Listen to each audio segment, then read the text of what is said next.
السلام علیکم.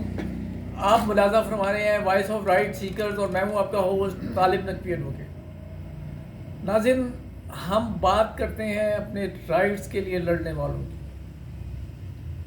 اور اس سے پہلے کہ ہم ظفر صادق صاحب جو نیشنل بینک کے پینشنرز کو ریپریزنٹ کرتے ہیں ان سے گفتگو کریں، ہم اپنا احتجاج ریکارڈ کروا رہے ہیں.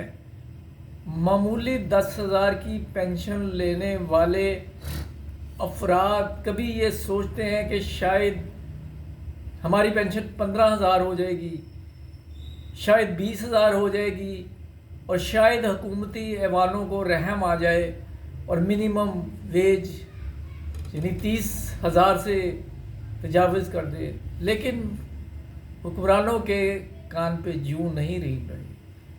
اور اگر پی ٹی سی ایل کی بات کریں، ایک امید کی کرن پیدا ہوئی تھی، لیکن اس کے بعد چراغوں میں روشنی نہ رہی اور التوا جو ہے وہ فروری تک جا پہنچا.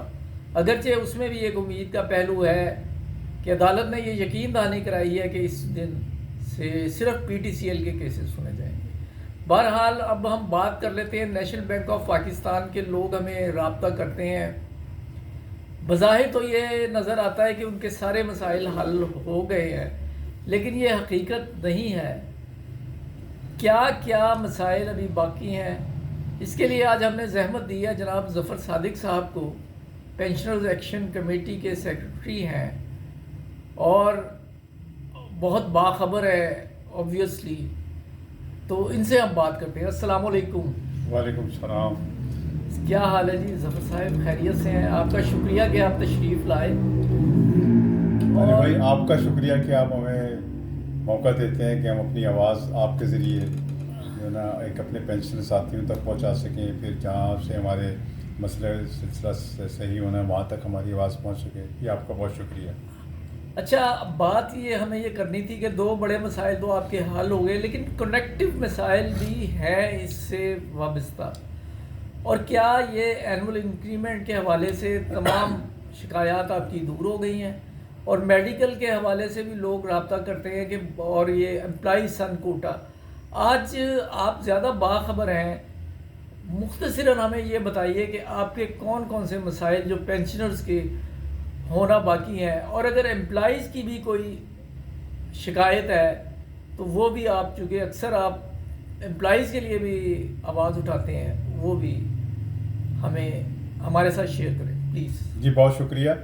طالب بھائی، بات یہ ہے کہ مسائل تو جب تک انسان زندہ ہے مسائل تو رہتے ہی ہیں. تو اس لیے اس سلسلے میں تو میں آپ سے جو گفتگو کرنا چاہ رہا تھا، یہ سپریم کورٹ آف پاکستان نے منصور علی شاہ صاحب جو چیف جسٹس منصور علی شاہ صاحب کی جو قیادت میں جو بینچ بنا ہے، انہوں نے واضح طور پر 70% والا معاملہ تو کلیئر کر دیا. اور اب 13 دسمبر کو انہوں نے بجٹ انکریز کا معاملہ بھی مینجمنٹ کو انسٹرکشن دے دی ہیں کہ آپ ود ان 30 days اس کو تمام پیمنٹ کر دیں. یعنی یہ 30 days کب ایکسپائر ہوں گے؟ یہ کس تاریخ کے آرڈر ہے؟ یہ 13 دسمبر کو آرڈر کیے تھے انہوں نے. اب میرا خیال ہے کہ یہ 12 یا 13 جنوری تک چلیں گے. اور میری اطلاع کے مطابق اس وقت کام ہو رہا ہے ہیڈ آفس میں، جو آؤٹ سورس کر دیا گیا ہے کام کو، بڑی تیزی سے کام کر رہے ہیں. اور میری یہ بھی اطلاع ہے کہ پریزیڈنٹ رحمت علی حسنی اور جو ایچ آر کے گروپ ہیڈ ہے مرزا عاصم بیگ، وہ تو یہ جلدی کرنا چاہ رہے ہیں. مگر جو ہمارے لیگل کی جو انچارج ہیں، ہماری گروپ ہیڈ ہیں مہناز سلار، اور فائنانس کے جو گروپ چیف ہیں عبد الواحد سیٹھی صاحب، وہ تھوڑے سے روڑے اٹکا رہے ہیں. تو ان شاء اللہ تعالیٰ یہ ان کا روڑے اٹکانا جو ہے نا بالکل ضائع جائے گا، اور ان شاء اللہ تعالیٰ تمام پینشنرز کو یہ budget increase at the time of retirement سے ان کو ملنی شروع ہو جائے گی. تو یہ تو ہے.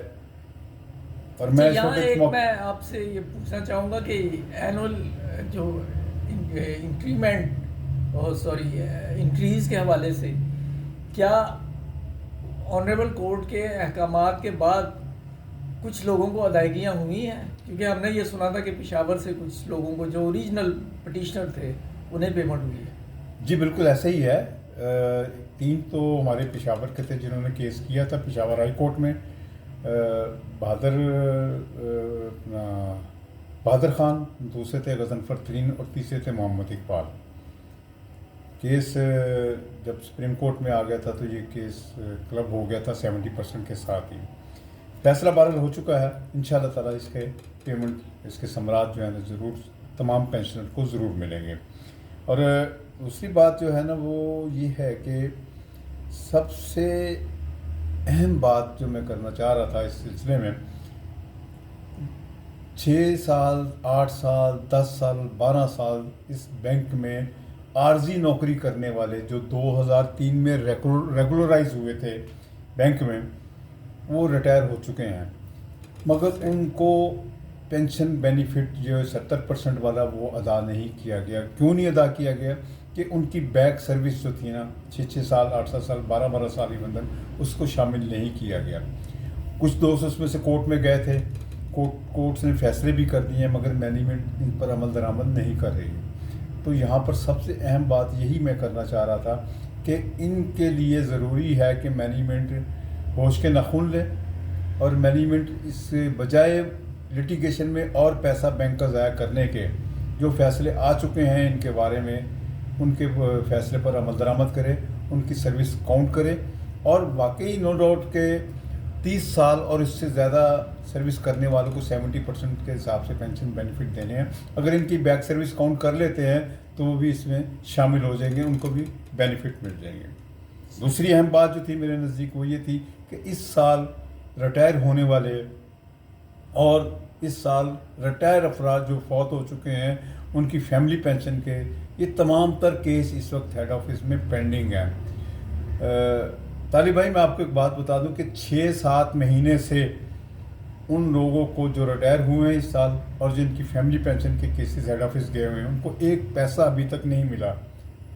ہمیں نہیں معلوم کہ وہ کیا کرنا چاہ رہی ہے، ہیڈ آفس کی مینجمنٹ کیوں نہیں ان کو پیمنٹ کر رہی، کیوں نہیں ان کے پینشن سینکشن کر رہی، کیوں نہیں فیملی پینشن کی ٹرانسفر کر رہی. یہ بھی ہم یہ چاہتے ہیں. ایسا پہلی بار ہوا ہے؟ روٹین میں کتنے عرصے میں یہ پینشن کیسز جو ہیں یہ سیٹل ہو جاتے ہیں؟ ماضی کی میں اگر بات ہم کریں، یہ ماضی کی بات تو یہ کریں گے تو پھر اگر میں 2015 میں ریٹائر ہوا تو میرا تو 1 مہینے میں بینیفٹ آ گئے تھے. اسی طرح سب کے آ جاتے تھے بینیفٹ، 1 مہینہ میکسیمم، 1 مہینہ 1.5 مہینہ 2 مہینہ بس. مگر یہ جب سے کیس کے فیصلے ہوئے ہیں پینشن کے کورٹوں سے، سپریم کورٹ سے، دوسرے کورٹ سے فیصلے جو ہوئے ہیں، اس کے بعد مینجمنٹ نے ایک طریقہ کار اپنا لیا ہے جو پریشان کرنے والا پینشنرز کو. ایک تو میں نے یہ بھی بتایا 2003 کو جو ریگولرائز ہوئے ہیں اس بینک میں ان کو پریشان کیا جا رہا ہے. پھر یہ جو میں نے پینشن ٹرانسفر کے کیسز ہیں، جو ریٹائرڈ ہوئے ہیں ان کی پینشن بینیفٹ کے کیسز ہیں، ان کو یہ 6-7 مہینے سے وہ ہے. پھر اس سے آگے اگر تھوڑا سا اور آگے چلے تو یہ اگست 2024 سے پہلے پینشن جو تھی نا تمام پینشنرز کو ریگولر سٹاف کی سیلری کے کریڈٹ ہونے کے نیکسٹ ڈے پینشن کریڈٹ ہو جاتی تھی. اگست 2024 کے بعد سے لے کر اب تک مینجمنٹ نے از خود ہی، ہماری مینجمنٹ جو ہے نا از خود فیصلے بڑے کرتی ہے، اپنی من مرضی کے فیصلے لوگوں کو پریشان کرنے کے، ریگولر سٹاف کو پریشان کرنے کے بہت کرتی ہے، بڑی جلدی کرتے ہیں، اس پر بڑی جلدی عمل درآمد بھی کر لیتے ہیں. اب انہوں نے ریگولر سٹاف کی سیلری اگر 26-27 کو ہوتی تھی تو ہمیں پینشن نیکسٹ ڈے مل جاتی تھی. اب انہوں نے ڈیٹ فکس کر دی ہے last date of the month. وہ کریڈٹ ہوتے کئی مرتبہ ایسا ہو جاتا ہے کہ لوگوں کو لیٹ میسیج ملتا ہے، وہ نیکسٹ ڈے یکم اگلے مہینے کا ڈیٹ آ جاتی ہے. تو یہ بھی ایک پریشان کرنے کا طریقہ ہے. اب اسی طرح ہمارے جو میڈیکل بل ہیں، جو ایکسیس آف سیلنگ کے ہمیں میڈیکل ریمبرسمنٹ ہوتے ہیں، جو ریجن سے ایکسیس آف سیلنگ جب ریجن کی لمٹ ختم ہو جاتی ہے تو وہ ہیڈ آفس چلے تھے. آپ اندازہ لگائیے کہ 6 مہینے سے زیادہ کا عرصہ گزر چکا ہے، لوگوں کے بل وہاں پینڈنگ پڑے ہوئے ہیں، کوئی پرسان حال نہیں ہے. پتہ کرتے ہیں تو یہ کہتے ہیں یہ اسٹاف شارٹ ہے. ارے بھائی اسٹاف شارٹ ہے تو یہ ایک ہمارا مسئلہ تو نہیں ہے، یہ تو مسئلہ مینجمنٹ کا ہے کہ وہ اسٹاف پورا کرے. اب یہ صورت حال یہ ہے کہ